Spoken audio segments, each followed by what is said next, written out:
Something lives in the woods in Washington State, pictures included. I'd been going to college here in Washington State for 2 full semesters before I finally decided to join a fraternity. I'm not a party animal or anything, but the stories I'd heard about a particular fraternity's parties were enough to convince me that I had to do whatever it took to join it. Initiation week was exactly what you'd expect. They made us stay up for several nights in a row, eat some raw sardines, stuff like that. The crowning moment of initiation was that each initiate had to spend a night in the so-called murder forest, just outside the city. This forest is famous in our area for being haunted. Apparently, several serial killer victims were found there, and on top of that, people hear weird sounds sometimes. Still, lots of places have local legends, and I figured that the stories had been exaggerated to enhance our hazing experience. So the 6 other initiates and I hopped into vans and were driven to the edge of the forest. One of the older members told us that we should walk for about an hour along a path and that we'd find a campsite where we could spend the night. Each of us was carrying a backpack with a sleeping bag and tarp to lay on. I had been walking with the other guys in the group for 45 minutes. An idea crossed my mind. The rules we'd been given said we had to spend the night in the forest, not that we had to spend it in a particular area. They wanted us at that campsite so they could come in during the night and mess with us, I had no doubt. So, I decided to set off into the woods by myself to avoid the hassle that sleeping in the designated campsite would bring. I congratulated myself on my smarts, thinking I had avoided any trouble. I was wrong. I walked for another 15 minutes or so by myself, lighting my way with a flashlight. I recorded some footage of me walking through the forest, which you can see here. Video of me walking through the forest alone. I found a nice secluded spot with a clearing. I looked around and saw it was completely empty, so I set up my tarp and laid out my sleeping bag. The forest was alive with the sounds of crickets, birds, and wind. I lay down in my sleeping bag feeling satisfied and flipped off the light. The forest fell silent. I don't mean to say that the wind lulled or that there was a momentary lapse in crickets. I mean that everything that could make a sound stopped making noise all at once. It was so sudden and so complete that I thought I had gone deaf. I pulled my hand up to my ears, but when I rubbed my fingers together, the soft rustling sounded out like normal. I looked around in the pitch darkness, but a thick layer of clouds made the night nearly absolutely dark. I was fumbling for my flashlight when I felt it. A warm, humid breath spread across the back of my neck, like a person was standing 6 inches behind me, blowing slowly. It stood in stark contrast to the chilly early spring air I had been feeling up till then. My hand found the flashlight, and I spun it around, illuminating the clearing behind me, revealing nothing but grass and trees. The instant my light turned on, the sound returned to the forest, crickets and cicadas chirping away softly. I started to stand up to leave, but stopped myself. I had to have been psyching myself out. All the stories from the frat must have just been getting to my head. I couldn't explain the silence, but I resolved to stay the night. I laid back down with the light and finally turned it back off. I half expected the forest sound to go with it, but thankfully the crickets and wind stayed constant. I laid in the darkness for a while, trying to relax my heart rate enough to fall asleep. After what must have been half an hour, I finally drifted off. I don't know how much time passed, but I was woken up by a new sound. It was the sound of rhythmic, heavy breathing, occasionally broken up by mumbling. The sound was coming from in front of my sleeping bag and high above me, probably some 30 feet away. I pulled out my phone and opened the camera app. I took a picture with the flash to light up the clearing and saw a figure in the trees staring down at me. It was a woman wearing a long white dress. She had long black hair that covered her face. And her face. It looked like the skin had worn through in places. She was staring down at me. The image from the flash was burned into my mind. I kicked out of my sleeping bag and started running away through the forest in my bare feet. I couldn't hear motion behind me, but I didn't stop running until I reached the edge of the forest where I got cell service. I grilled the members of the fraternity after I got back, but they each swore that they had nothing to do with it. I had been right about them scaring the other members of the group, but they had just used air horns and guns with blanks to scare them while they slept. I guess it's possible that they were behind it all, but I can't see how they could have made the forest silent or breathed on the back of my neck when not even the other initiates knew where I was. And that woman was Not something fraternity members could have created. My wife and I found a door in the middle of the woods. What the hell? What is it, honey? My wife's voice called out from behind me. It's a door. She laughed. Did you break into the pot stash early? We're in the middle of the woods. Why would there be huh? Karen stopped as she saw it, and we stood shoulder to shoulder looking at it, an old wooden door built into the side of a hill in the middle of nowhere. It really is crazy what you can find out on these expeditions sometimes, huh, honey? She grinned. Should we knock? I shook my head. I'm not really sure I want to meet the kind of person that lives inside a hill. Oh, come on. Karen punched my shoulder. Where's your sense of adventure?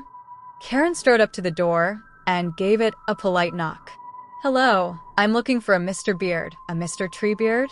I chuckled as I shook my head. Karen never let me forget the little wonderful things about her that made me fall in love with her. She turned to me in mock disappointment. I don't think anybody's home, honey, she said. All right, come on, I said. We've got enough shrooms for now. Let's find a good place to trip. Are you kidding? God, I married the most boring man in the universe. We've got to go inside. What if someone lives there? What if somebody lives in a hill in the woods?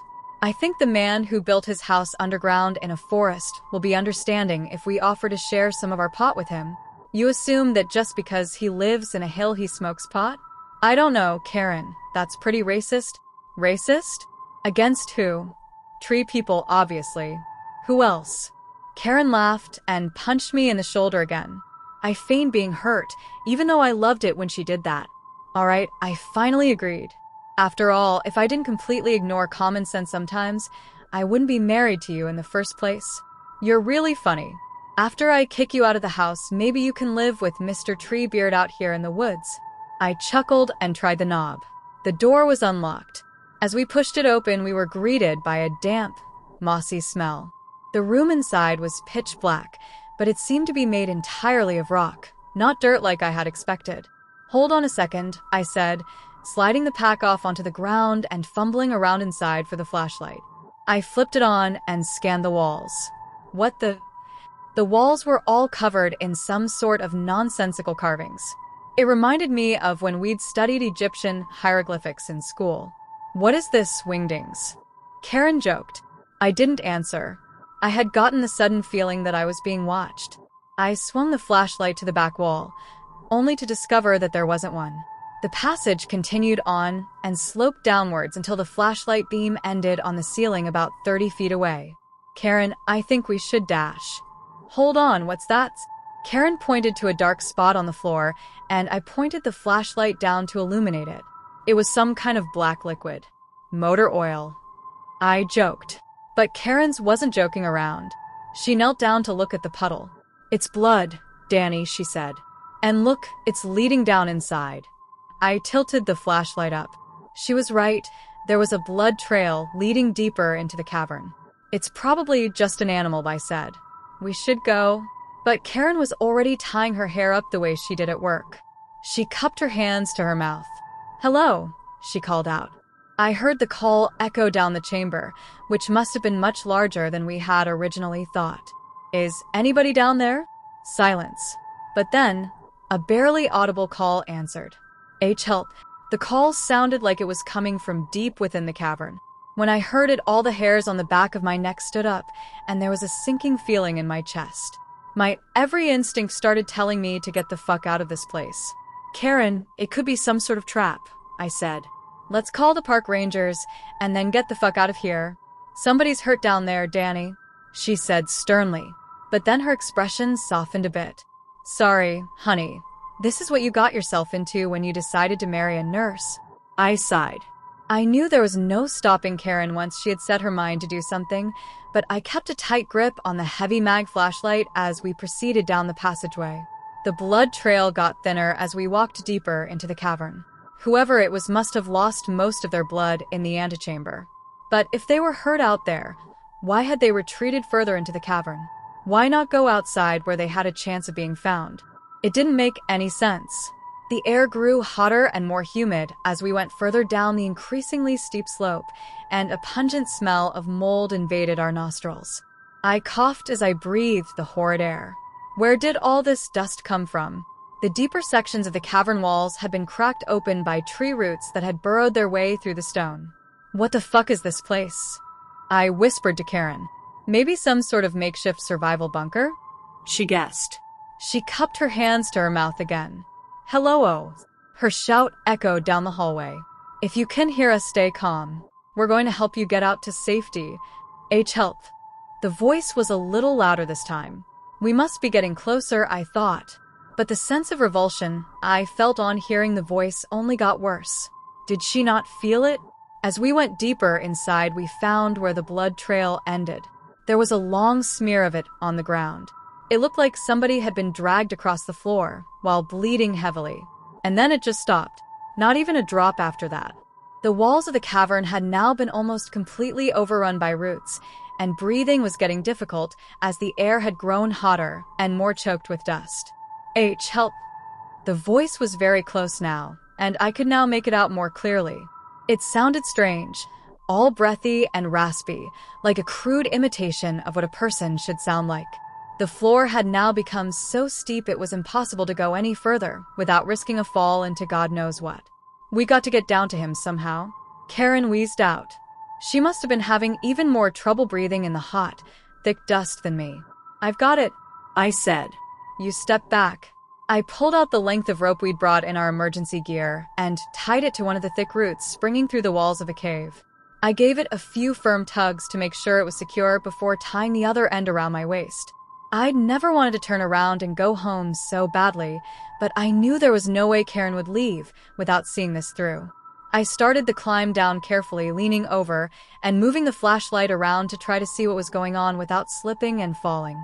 I could see the vague outline of a man in the darkness, and I swung the flashlight beam over him. My blood went cold. Karen, run. What? Run.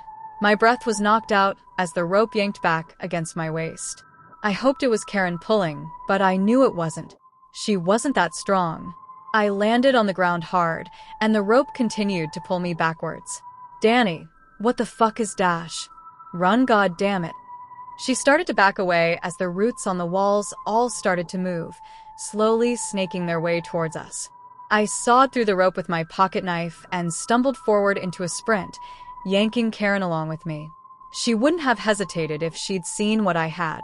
At the bottom of the cavern, a man had been suspended above the ground in a giant web of roots that were writhing and sliding through him. Little bulges were moving slowly up the roots that led away from his collapsed and shriveled body, one root jutting into his throat and twisting around every time he called for help. The plant was working his voice box like a puppet. We abandoned our flashlight and gear bag in the cave behind us as we sprinted towards the exit in total darkness, hacking and coughing as the moldy, dusty air of the cavern filled our lungs. I could feel myself tripping on roots that had not been there on the way in. I felt a yank on my hand as Karen fell, and we both tumbled down onto the writhing roots which circled around our limbs and began to drag us backwards. I started hacking desperately at them with my pocket knife. The roots recoiled as I struck them, and I managed to free my legs. I pulled at Karen's hands, but the roots were stronger. Just leave me, she shouted at me. Fuck no. I swung blindly at her legs, and the knife connected with a sick thud. I swung a dozen more times, slashing her legs once by mistake before she was loose enough to yank free. We kept running towards the door, and I could feel the air getting cooler and fresher, and the floor beginning to level out. We'd almost made it. I could see the outline of light around the door now. We ran full force into it, ricocheting off and bouncing back onto the ground. I scrambled up. Please be open. I grabbed the knob and yanked, and a torrent of fresh air and sunlight poured into the cavern. I grabbed Karen's arm and half-dragged her through open door before collapsing exhausted on the ground. We made it, I gasped out. My chest was heaving up and down as I lay on my back coughing up all the dust from the cavern air. Yeah. Karen was bright red with exhaustion, her arms and legs covered in scratch marks. I don't imagine I looked much better. What the fuck was that? I said breathlessly, getting to my feet. Karen shook her head. I don't know, but let's get the fuck out of here.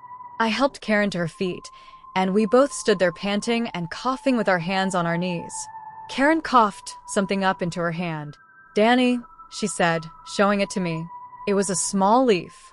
I watched her face as little green tendrils began to spread out and coil around under her skin, and I realized with horror that it hadn't been dust we were breathing in. It had been spores. The bell in the woods. Do not let the ancient bell buried deep within the woods frighten you. Save your fear for the creature that answers its call. My grandfather was a cruel man in every sense of the word. The only love he displayed was an unwavering infatuation with bourbon and abusive discipline. Being my only living relative, my childhood was bound to him and his farm by the constricting shackles of the law. His cruelty and frugal practices drove farmhands and hired help away as quickly as he could employ them. My place, however, was in the kitchen. Cooking and cleaning are the only skills a little girl needs to know. These were the words grandfather tattooed to my psyche. As I grew older, he began to stare at me in a way that no family member ever should. Glassy, bloodshot eyes peered through the keyhole whenever I bathed or dressed. I could only turn away and quietly pray to myself for him to stop. On the night he climbed into my bed, I ran, disappearing into the darkness of the woods. 3 days were all that I could bear. The pains of hunger eventually coerced my aching feet to shuffle back towards the farmhouse. As the dim light of dawn illuminated my defeated journey home, a dark object stuck out between the tall oak trees. I crept closer, bare feet crunching dry the leaves below. There it was, covered in decades of dirt, moss, and foliage, an ancient, cast-iron bell. It was taller than I was, etched with unfamiliar symbols and words I had never seen before. Without hesitation, as if against my own will, I grabbed the bell's rusty wheel and pulled. I felt an obligation to hear it ring out, freeing the instrument from the stillness of time. The loud tones shook the ground below my feet. The birds ceased their morning chorus, and the wind haunted as the earth froze. When the tolling quieted, reality rushed in, and I continued my retreat back to the farm. The beating I received from grandfather after crawling through the front door was unforgettable. Dark bruises and scars painted my pale skin like ink on canvas. The following morning was a mental and physical struggle just to get up. My body was tender, and the ache served as both a harsh reminder of the past and a morbid glimpse into the future. I made grandfather his breakfast of bacon and eggs, doing my best to avoid eye contact as he was nursing his third drink of the morning. When I made my way outside to begin my daily labors, 2 peculiarities took me by surprise. The first, and less strange, being that all of my chores were already finished. The second oddity was the gaunt man in a dusty suit standing completely still in the cornfield. I called for grandfather, and he stumbled from his recliner, drunk and annoyed. I pointed to the man in the field. Without saying a word, he made his way towards the man, and I followed behind, keeping my distance. Grandfather stopped a few feet from him. He was tall, taller than any man I had ever seen before. His long, bony limbs reminded me of crooked tree branches. His clothes were unusual, a charcoal-colored suit and matching hat. He reminded me of the men in the black and white films I fell asleep to at night. Grandfather called out to him and asked his business, but the man only smiled. His teeth were yellow and jagged.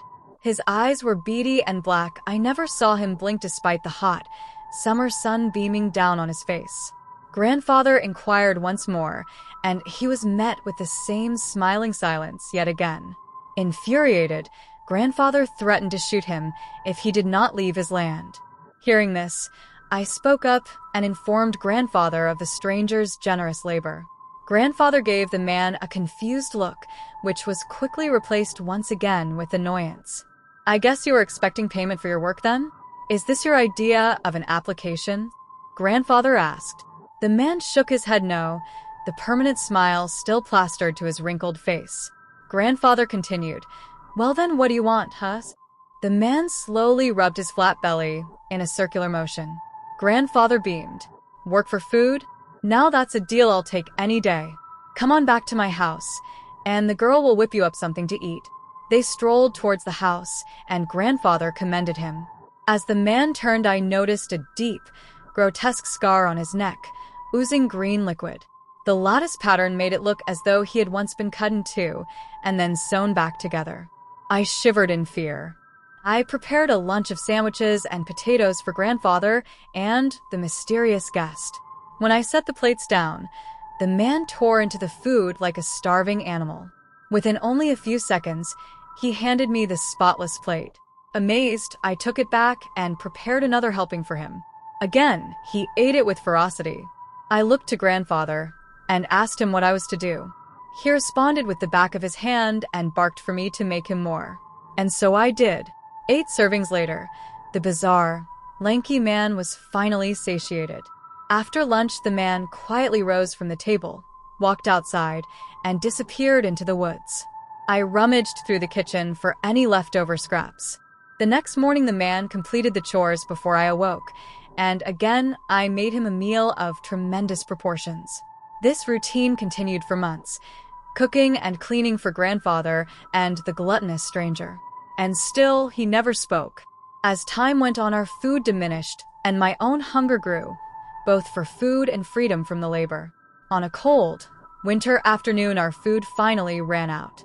The man had completed the daily chores and sat at the table ready to be served. I begged grandfather for grocery money and promised to be back quickly. Infuriated, he blamed me for the missing food and struck me over and over again until I was too dizzy to see straight. I stumbled out of the kitchen and began to lose consciousness. Just before I did, I saw the tall man rise from the table in anger as grandfather yelled to him. I said, "I ain't got no more food for ya." I awoke a few hours later to the smell of smoke, groggy and disoriented. I searched the house high and low, but grandafter and the man were missing. I stepped outside into the crisp air. The smoky smell was stronger. I followed it like a hound until it led me to a clearing in the woods. There I discovered the source. The tall man looked up, smiling at me with his sharp teeth and inkwell eyes. He stood near a fire and rotated a spit, roasting a corpse in the flames. I sat in silence and watched the tall man eat every last morsel of meat from grandfather's charred bones, just before slithering back into the ground, waiting for the dinner bell to ring once again. And I walked out of the woods, smiling, free for the first time in my life.